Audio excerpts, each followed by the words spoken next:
Welcome back and welcome to my 7 reviews from 7 days of reading. This is going to be me talking about some of the books that I read during the BookTubeAthon. I won't be talking about all of the books that I read just because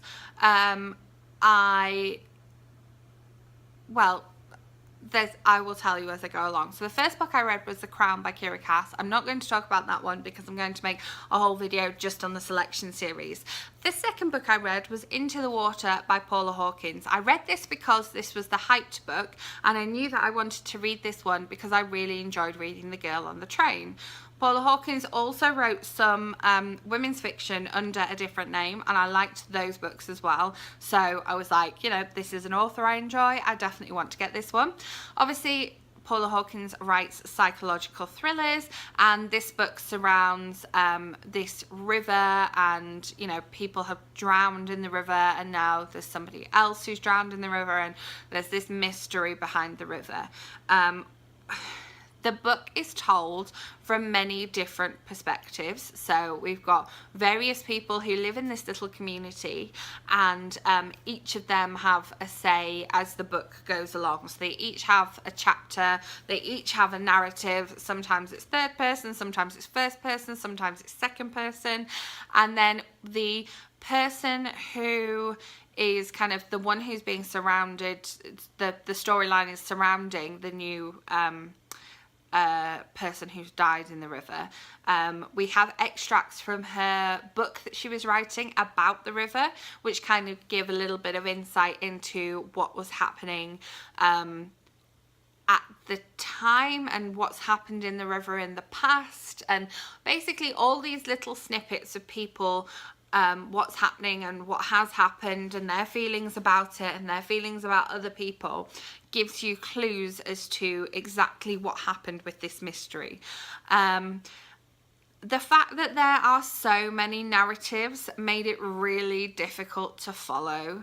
Each chapter's really short, so that should make for a quicker read, but I was just like, okay, I want to find out what's next. I want to find out what's next, which does make it a page turner, definitely, and I never would have not finished this book.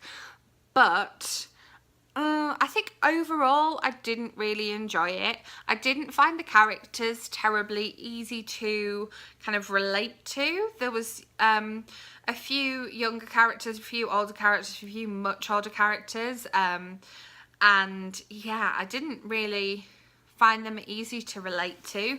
The storyline itself was good, and I liked the way it was a mystery surrounding what happened with this river, and it was a small community, and that was definitely very interesting. But the little mini storylines that go along, because everyone's got their own storyline, everyone's got their own say, I wasn't so much a fan of. So that's my views on Into the Water by Paula Hawkins. Then the next book I want to talk about is How to Bawse by Lilly Singh. I listened to this one on audiobook, and I definitely recommend getting this one on audiobook, although I am sure that the actual physical book will have pictures in, and so that could be a bonus if you're into that sort of thing.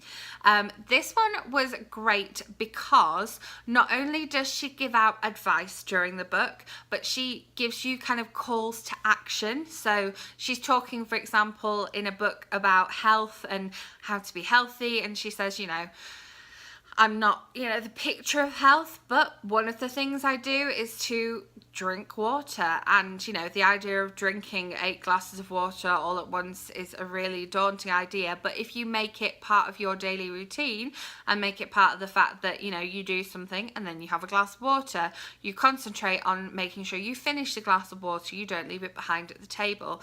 And she said, and now, before you listen to another chapter of this audiobook, drink a glass of water. She talks about, you know, positive mindset and negative mindset, and now, you know, think about 3 things that are really positive that you've done today. She gives you calls to action, and so I think that that makes it a really accessible book. The things she talks about, she uses her own personal experience to talk about them, but they are very generalized and they would work with most people's lives. And I think that this book would also work for multiple age groups. I'm not sure what age it was aimed at, whether it is aimed at young adults or whether it's an adult book. Obviously this particular author has a YouTube channel, and I kind of didn't realize that until I saw other people talking about it online.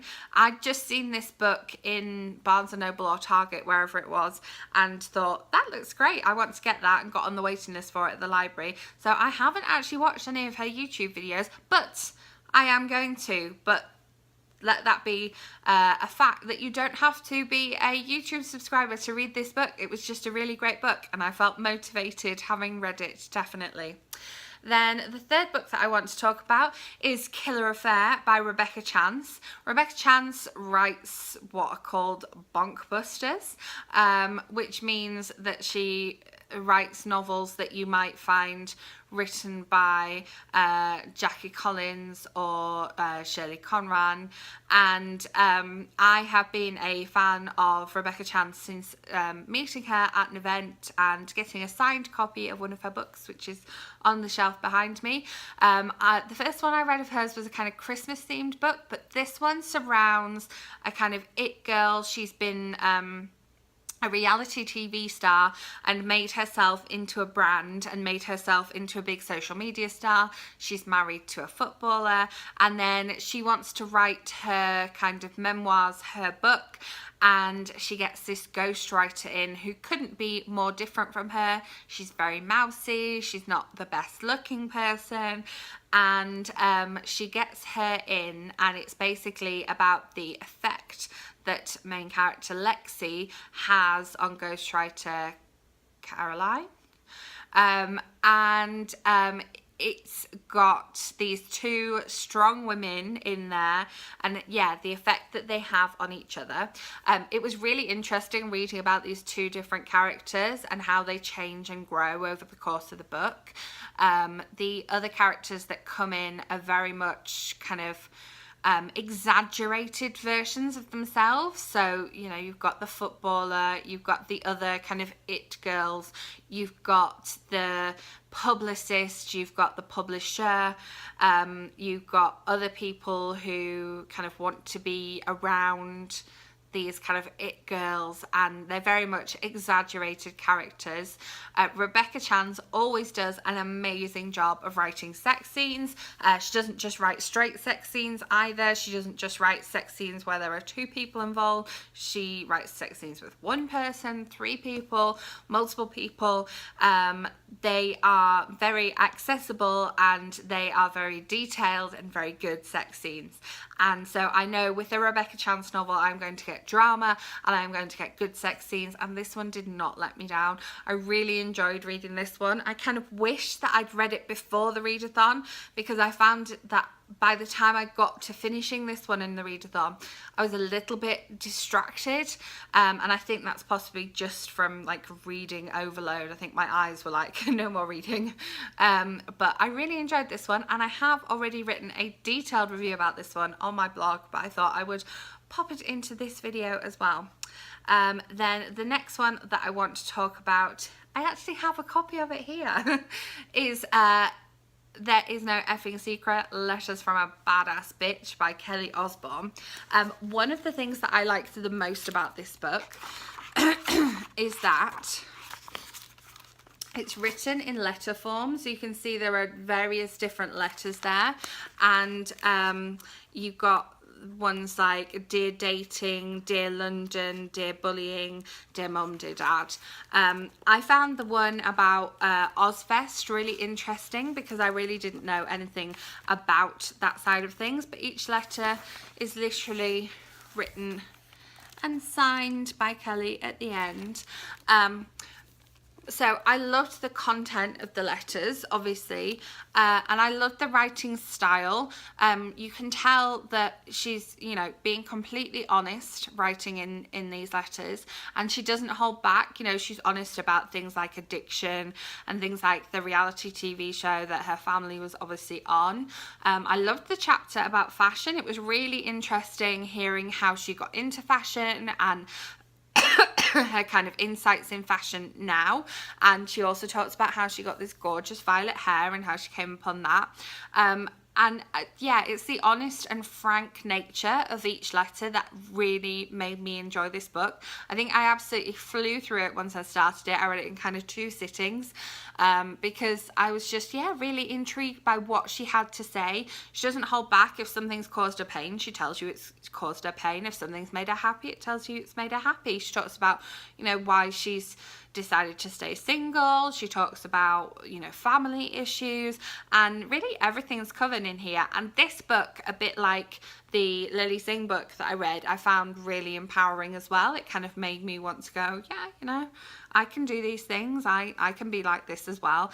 But also gave me a lot of insight and kind of made me want to explore a little bit more about that music world, and make me want to explore a little bit more about her as a person as well, which is always great when a book makes you want to learn more about other things.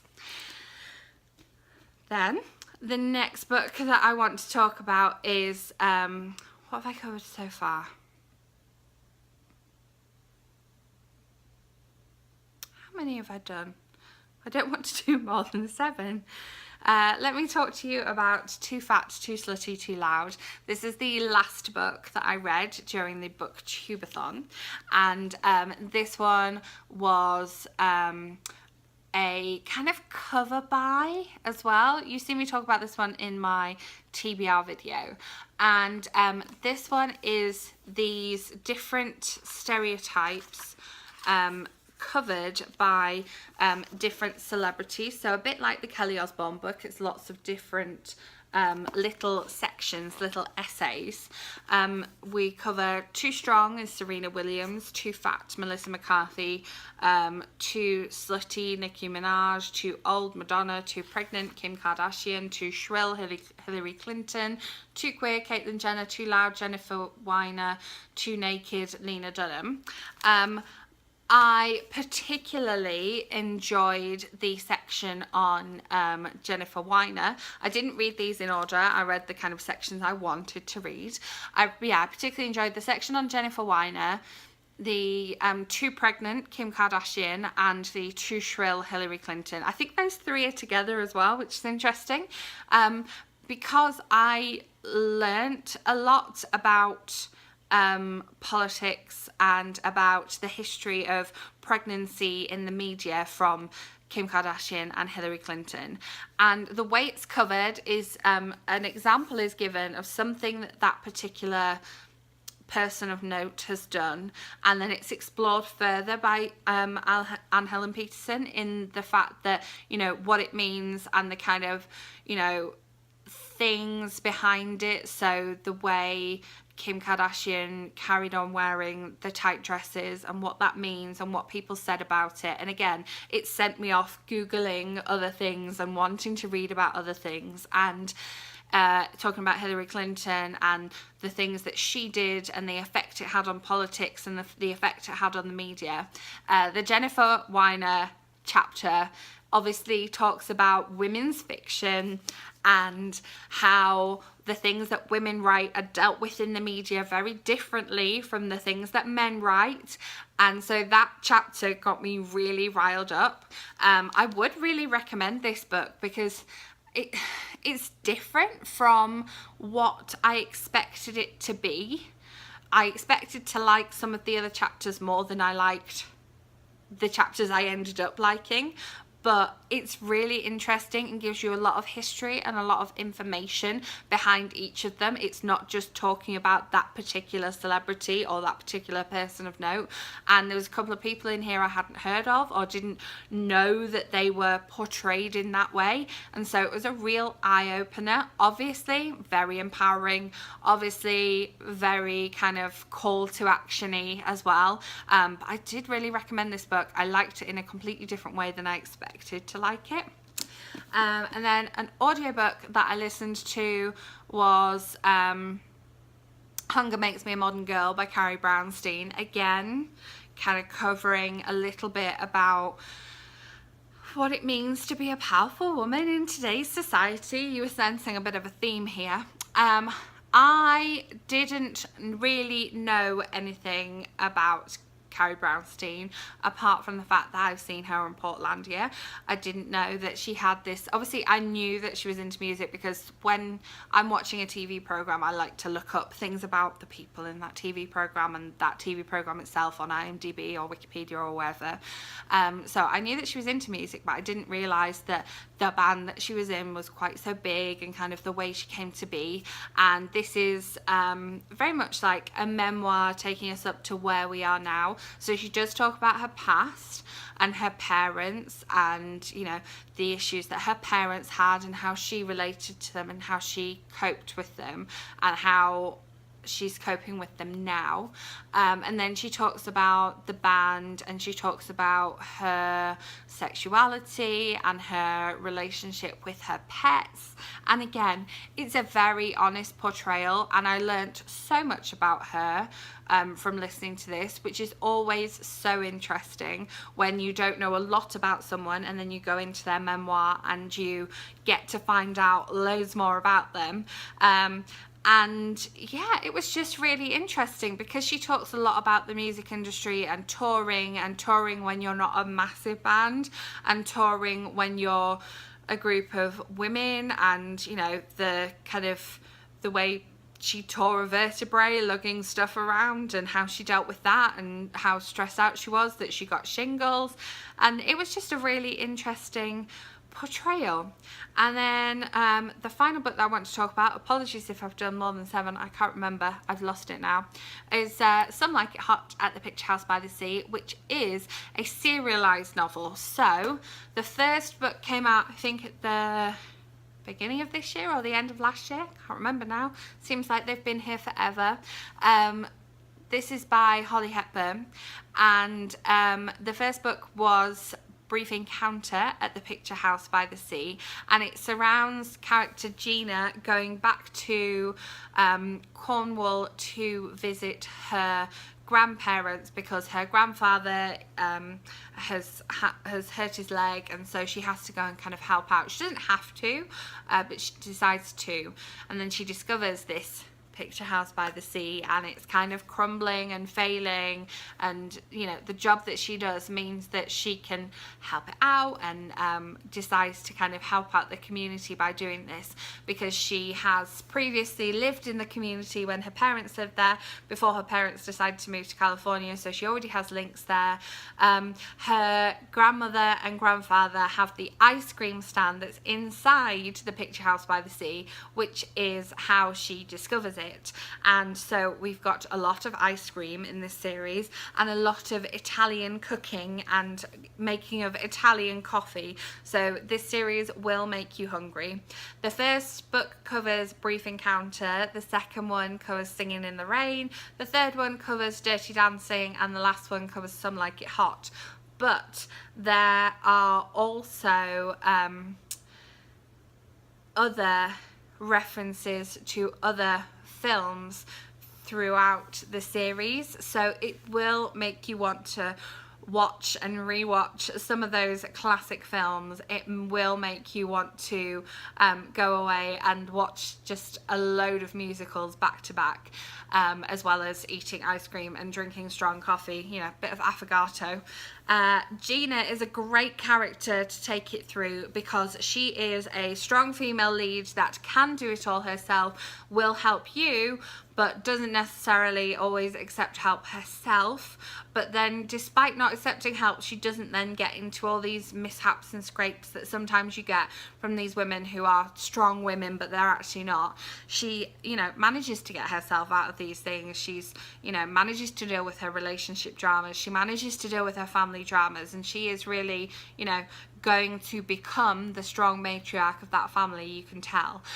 The fact that it's serialized, I know a lot of people don't like the serialized novels. This one is coming out as a whole novel on the 10th of August, but I really like the fact that it's serialized because I know when that one lands on my Kindle, I can sit down and read it all at once, just have a big binge, a big bite of that storyline. And it's nice because as the book goes on, I'm like, oh yeah, that happened in the last book, oh yeah, I remember that, yeah, and oh, you know, she did that that last time, what's she going to do about it this time? So yeah, so it was a good mix of things that I read during the BookTubeAthon, and I hope you like the way that I have reviewed them. I should have said at the beginning of the video, I will put each timing for each particular book in the description, so if you wanted to jump back to a particular book or you skipped to the end, then you can jump to that one. And yes, as always, if I've already reviewed a book, it will be, and the link to my blog will be in the description below. Links to social media will be in the description below, so you can find out what I'm reading and what I'm thinking about it as and when. And I will have another video for you, if not tomorrow, then very soon. So I will see you then. Thank you for watching. Bye.